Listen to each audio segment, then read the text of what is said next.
బంధు ఒకరికి వేసిండా? ఇప్పుడు కేసీఆర్ కాంగ్రెస్ వాళ్ళకే అని రైతు బంధు అందరికీ వేసిండు. రైతు బంధు రుణమాఫీ అని చెప్పిండనా మా ఊళ్ళో. అందరికి వేసిర్రు కాబట్టి ప్రజలు కాంగ్రెస్ అధికారం ఇచ్చిరండి. మా ఊళ్ళో 180 మంది రైతులు 20 మందికి అయింది రుణమాఫీ. ఇంకా 20 మందికి అయితే 140 మంది కూడా మొత్తానికి అయినట్టేనా? మొత్తానికి కాలేగా అయిందని చెప్తున్నాడు ఆయన. నమ్మాలి. ఆయన అట్నే చెప్తాడు. ఇగో ఇలాగ ఏమని చెప్పిండు, పాలిచ్చి ఆవుని పెట్టి దున్నపోతా. ఈ దున్నపోతు జర అరకదులుకొని జర మంచిగా చేసుకున్నాడు. ఇది బురద బలాన్ని మారుతుంది. ఇది పెద్ద దొంగది ఇది. కష్టమే ఉందిగా మరి దాన్ని ఎట్లా లేపాలి? మళ్ళీ మా ఊళ్ళో రేషన్ కార్డులు అని పెట్టిరు, ఇండ్లు కొత్త ఇండ్లు అని పెట్టిరు. మా ఊళ్ళో ఉన్నాయి 420 ఇండ్లు, 460 మంది పేరు చదివిండు. అరే మా ఊళ్ళో కలిపినావు అందరు కలిపి అవి వచ్చేది కాదు, ఊరికి ఇద్దరికో ముగ్గురికో వస్తాయి. మీ మండలంలో ఏ సర్పంచ్ ఎలక్షన్లు వస్తున్నాయి అన్న.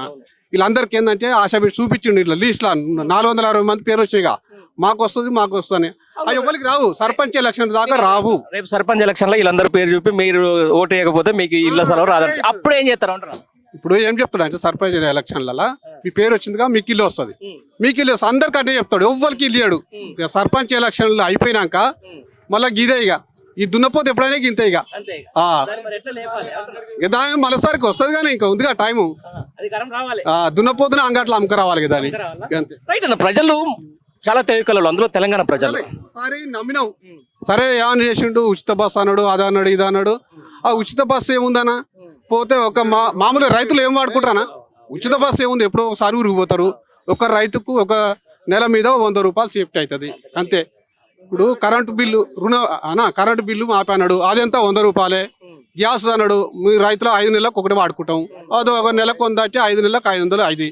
మాకు అవన్నీ వద్దు.